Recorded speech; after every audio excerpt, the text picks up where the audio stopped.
Ang 13 inihinalang miyembro ng isang kung tawagin ay Gun for Hire Syndicate matapos silang makaengkwentro ang mga otoridad sa isang checkpoint sa Timonan sa Quezon. Nagtakbuhan palabas si mga shopper matapos umalingaw ang ilang putok ng baril mula sa department store ng mall. Isa na nga na hinahang ng mga sasakyan na naapektuhan ng pagsabog dito sa Cinsuan Avenue, Cotabato City.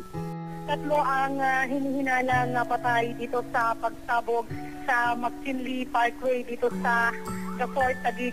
Ako si Carrie. Pumunta po kami dito in time ng canonization ni Pedro Calungsod. Pedro, however, displayed deep faith and charity. Eleksyon na po sa darating na Mayo 13, 2030. Nasa inyong mga kamay ang ikakaunlad ng ating bansang Pilipinas. Siya po ay 30 years na hindi nakakaboto. Nakakakuha tayo ng mga reports na mga konting problema.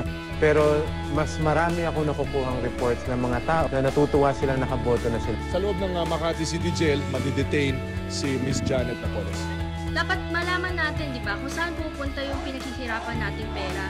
What if hindi pupunta yung mga pondo na yan sa mga talagang nangangailangan? Maraming mga bahay at mga building ang nasira, dulot ng napakalakas na lindol na nagsimula kaninang pasado alas 8 ng umaga. Nagdadalamhati ang maraming Zamboangueño dahil sa patuloy na bakbakan. Paano na lang kaya kung pati ang panahon hindi pa makikisa? Tila nagbabadya na ang bagyong Yolanda. Patuloy ang pagbomonitor ng mga otoridad sa lagay ng panahon.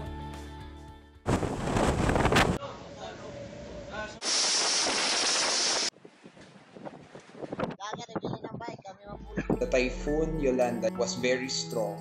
Other people are just relying lang sa relief goods. Yun yung ginagawa ng mga tao doon to survive.